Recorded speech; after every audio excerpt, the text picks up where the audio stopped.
Human rights and the Fifth Estate.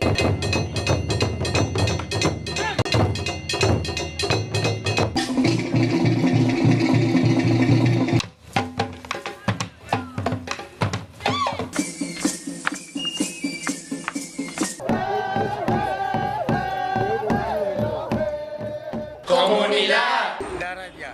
Smile. Harambe. Suicide. Makar. Righteousness. Habla. Human rights and the Fifth Estate.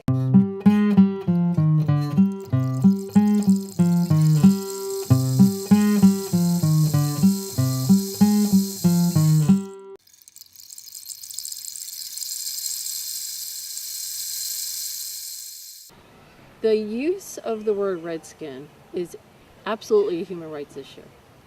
Native people are human beings, just like every other human being. And we have rights, we are equal to, we have rights, the same rights as every other human being. And if you're going to protect every race, every familial status, everybody imaginable, which is what the school policy says, the school district policy says, that, that they are basically supposed to provide a learning environment free from any and all forms of discrimination and harassment.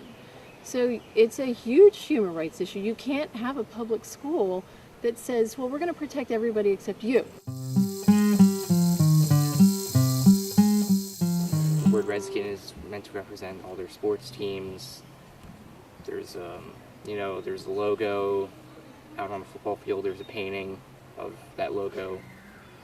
And it's used in everyday use in the school. The high school uses a head of a Native American, and it's actually got a Western regalia on it. So Neshaminy School District is saying that they're honoring Lenape. That's what they said, they're honoring Lenape, but Lenape didn't dress that way. So you're going to honor the people, the natives from out west, instead of the people that were in your own area. It doesn't make sense.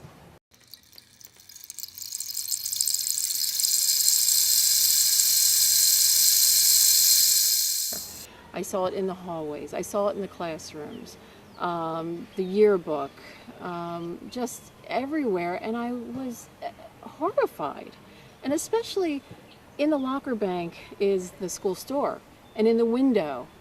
Now, I had already spoken to the principal about this. I had emailed school board members just to sort of get a feel for it. And in the store window, they had shirts that said, "Proud Redskins," Neshaminy Redskins, all that kind of stuff. And then I walked into the school store and just saw, oh my gosh, just a sea of it. And then when I went to my son's gym, and I saw it on the walls of the gym, and it just was horrifying. So I felt like I didn't belong there. I felt like a person that wasn't represented in that school. I felt like this is a public school, and why is this allowed? So that's when I started to speak out and go to school board meetings. My dad was from Oklahoma, Cherokee and Choctaw tribal affiliation, but he grew up in a time when there were signs on the doors that said no dogs or Indians allowed. My dad was very proud.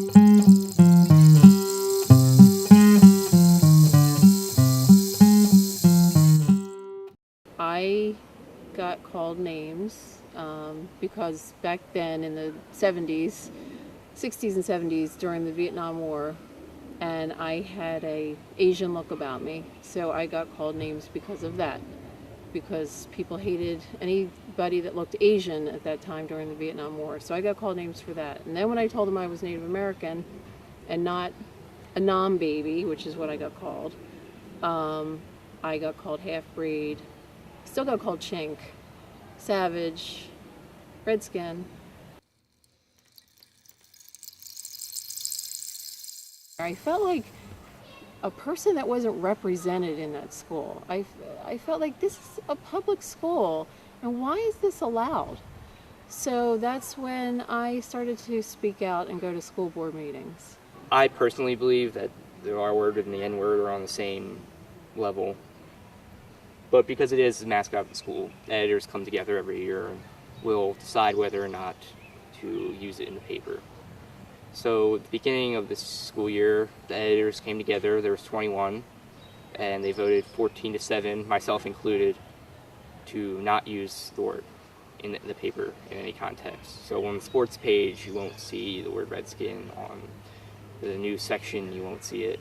What do you see? You'll see the Neshaminy football team, Neshaminy High School, things like that. It's even, according to the Associated Press style book, and we've received criticism for it in past years, you really shouldn't use the mascot of the school anyway. So if you're talking about, rather than personal feelings or whether or not something's offensive, even professionally speaking, you shouldn't really use the mascot name. With their stance on the Redskin and the administration and the school board and the principal, the fact that they're defending it, that they're promoting it, and that these kids know, all these kids know full well that this is an issue right now, and it's a human rights issue. And so the authority figures who are protecting it and who are fighting me are teaching these kids that it doesn't matter what that group says. You can keep on offending them. It doesn't matter. Just fight them.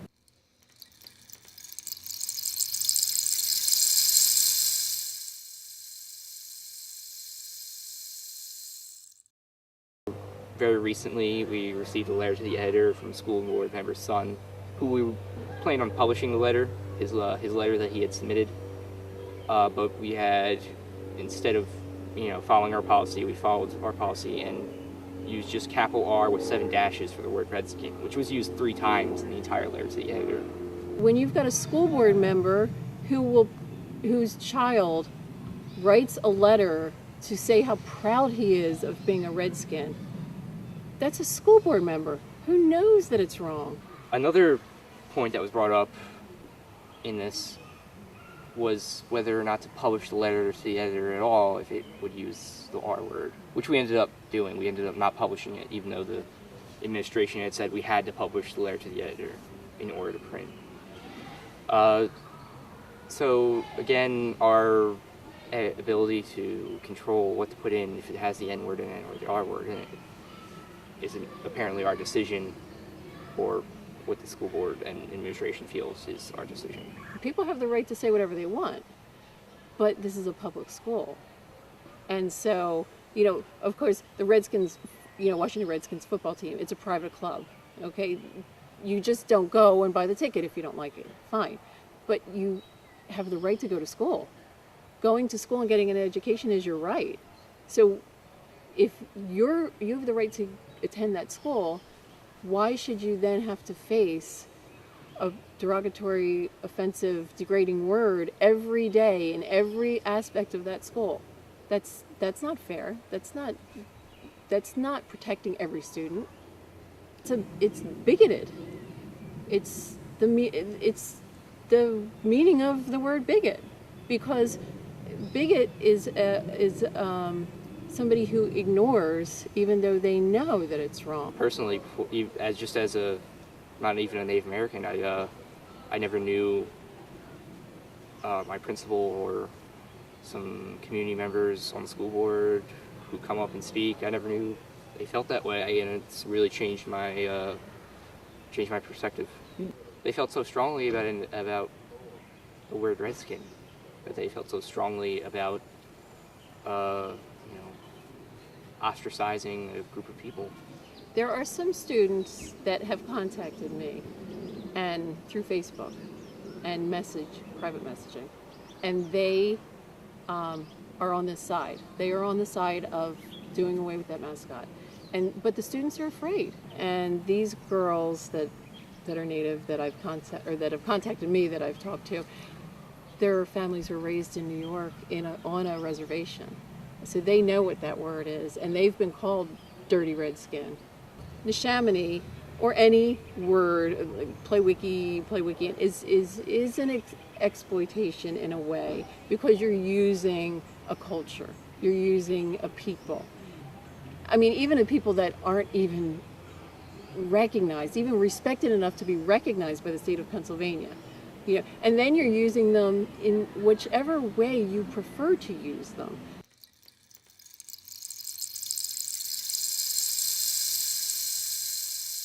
So he's afraid, in my opinion, he's afraid of the community and the backlash from the community. And the same with the school board. I think they're afraid of the community. And, and I have said to them, look, the community, I know what they think of me. I've heard it. I've heard what they think of me. And guess what? I'm still standing. I'm still here. I'm still breathing. I'm still going in front of the board. I'm still fighting the battle.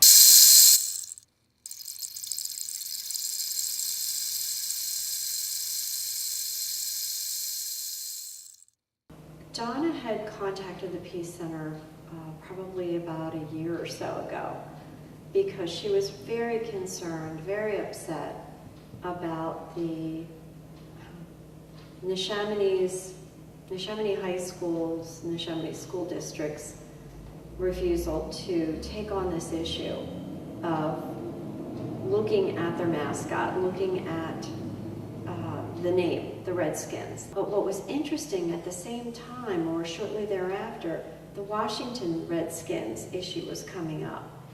And I thought, this is really perfect timing, way past due that we have this conversation.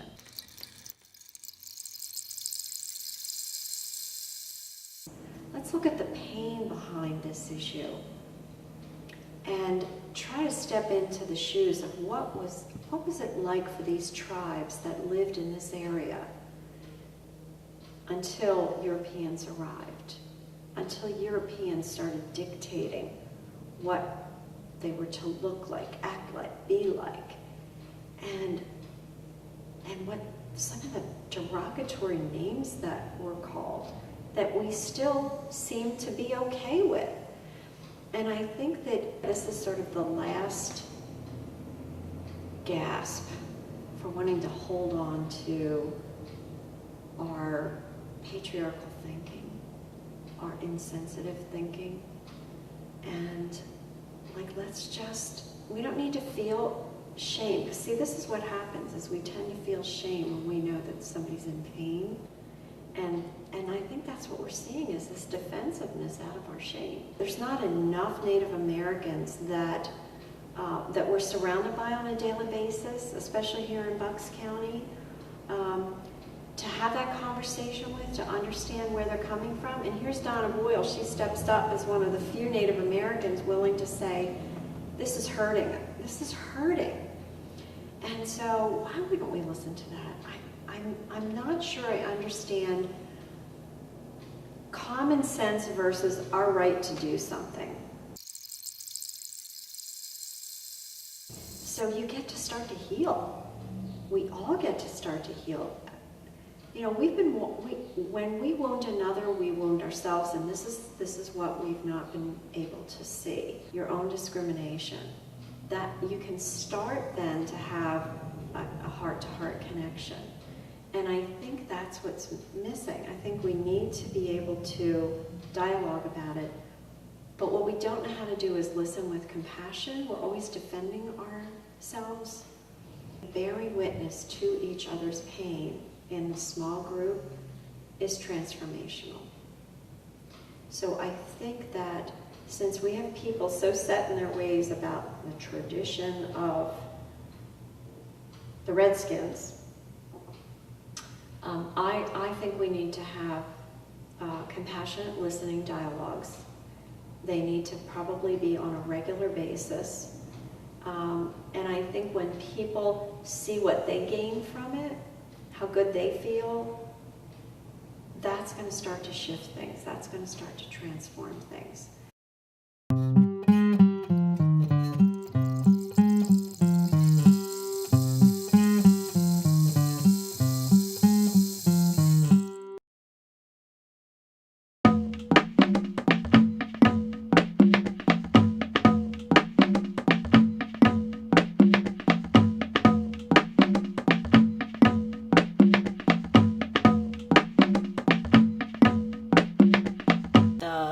Police department and even the federal law enforcement would target individuals. We've had clients who would be asked to be informants, and if they didn't comply, then they would face certain penalties. But the way that it was done was that sometimes it would be direct, so people would be targeted and would be asked to be informants. If they didn't comply, then they would be put on a no-fly list, which basically doesn't allow them to leave the country anymore. So even if you have legal status, a lot of our clients were permanent residents, but now you can't go back home and see any of your family, so you're basically stuck here. So it's kind of like being in jail almost. You can't see your family, you can't leave the country.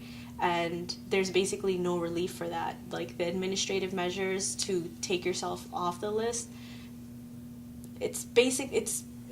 no one has ever been taken off the list. And if you apply to do so, none of our cases, none of our clients were ever able to be taken off. So, I mean, these are the things that would happen. Or, another thing that they would do is send informants into mosques and stuff, and then start talking to people and start, trying to say militarized or, get people all riled up, play with people's emotions. Like, if you're going to talk about what's going on outside of the country in Muslim countries, and there's a lot of things going on in this world, and it's very easy to become emotional and feel terrible about what's going on in the world, whether it's Palestine, whether it's Kashmir, there's plenty of conflicts throughout the world, and then to get people riled up and then use their words against them later on.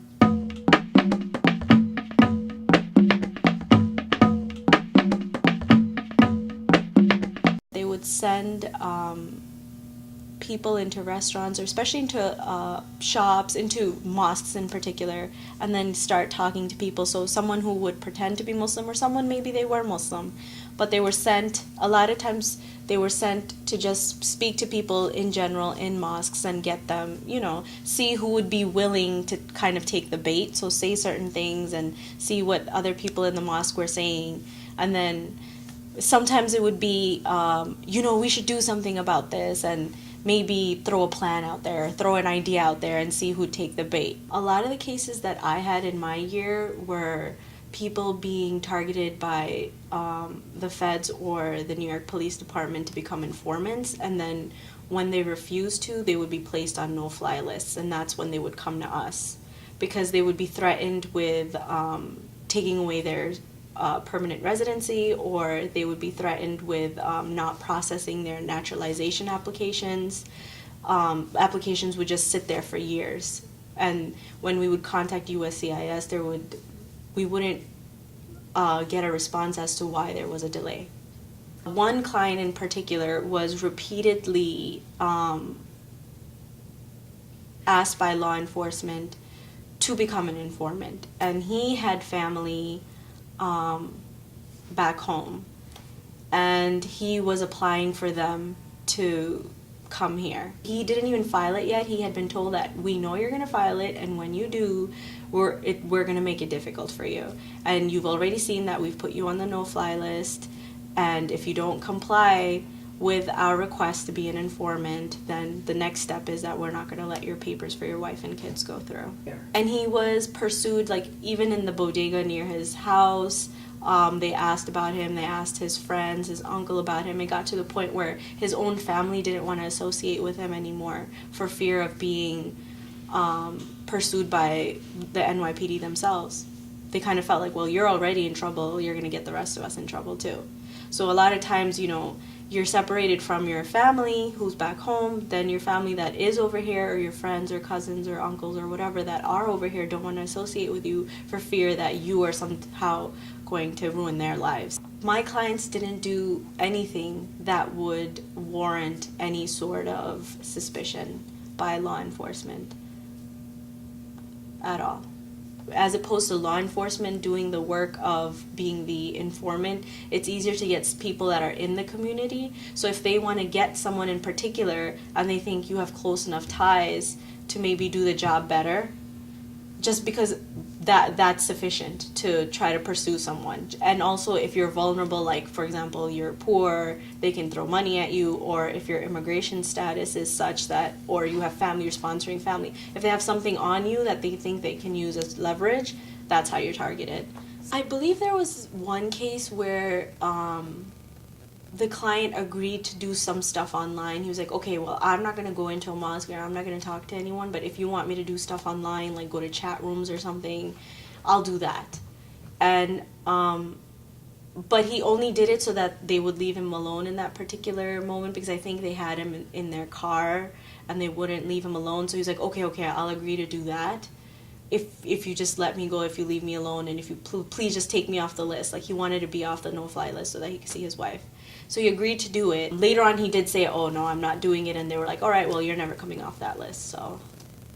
So I mean, it was just I can't even describe how these people, like, you know, when you look so strained, you look like you're almost becoming thin, like your skin is becoming so thin from being stretched out. That's how our clients looked all the time, every time we saw them. It's like you're being slowly, you know, killed almost. But like, if you're kind of religious, you have like a beard, like, you know, really good, pious, God-fearing people, and you just think, my God, I can't believe something so terrible is happening to someone who's so good, who tries to lead a good life, you know, but that's what would happen. A person like that is more believable. If you want them to go out there and try to trap more people, a person like that obviously is going to be, people are going to be more trusting, because they're going to think, well, this is a religious person, this is a good person, I can trust that person.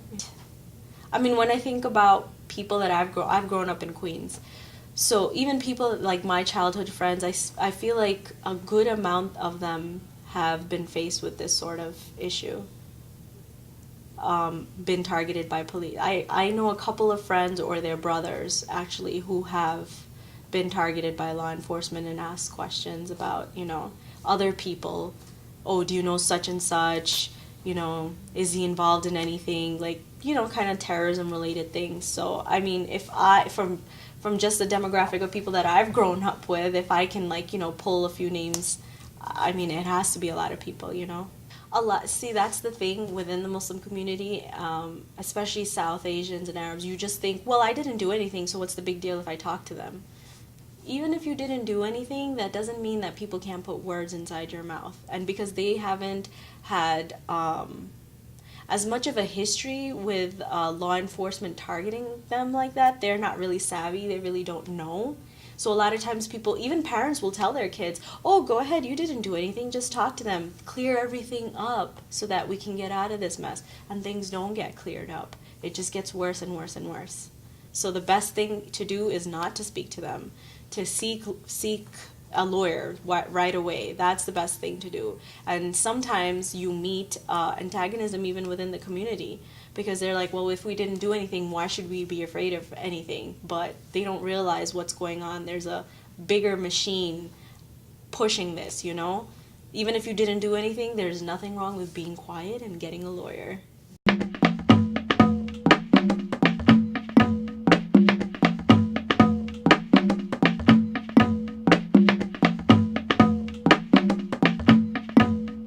They've actually implemented a very vast, broad program of infiltrating, spying on, mapping, recording daily activities of American Muslim communities in New York City, across the boroughs, and even actually beyond New York City. They went into New Jersey, they went into Connecticut, spying on Muslim Students Associations as far as Connecticut and Pennsylvania. And one of the things that we've been seeing a lot here at CLEAR has been the tactics that the NYPD and the FBI also. It's always important to note that it's not just the NYPD that's doing this. The FBI has very similar, equally troubling policies. But both of these agencies very aggressively recruit informants from within communities. They use pressure tactics, they threaten them with criminal charges, they try to use immigration status against them, and even we have some clients who are actually placed on the no-fly list, which is a federal government watch list, for refusing to become informants for the FBI. Our experiences are mostly young men of Muslim background from Muslim majority countries. And typically they'll have a vulnerability that they're trying to leverage against them, whether it's immigration status, financial difficulties, or like a minor criminal charge that they can then say that they'll take it easy on them if you know, sort of a tit for tat exchange. Our clients in the no-fly list challenge, which are the individuals, the young men who are placed on the no-fly list in order to coerce them to become FBI informants, they're all young immigrant Muslim males, and being prevented from traveling and visiting their relatives overseas is hugely burdensome on them. So that's why that tool was so coercive when you use it against those particular individuals, because they really need to be able to travel.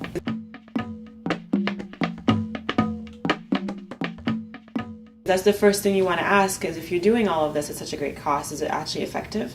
And so many different people who've looked into this question have actually all unanimously found that it's actually completely ineffective. The NYPD has claimed that it's thwarted a number of plots as a result of its surveillance program, but some investigative journalists have looked into those allegedly thwarted plots and have debunked that claim, one by one, showing that they were either not actually thwarted by the NYPD, they were actually never plots in the first place. They raised questions and concerns about entrapment. So if you look at those claims, you sort of whittle away at that argument. And actually, the Thomas Galati, who ran the intelligence division, said in a court filing that in his tenure at the intelligence division, according to his knowledge, not a single the whole program of surveilling Muslim communities didn't yield a single prosecution or an investigation that actually led to anything.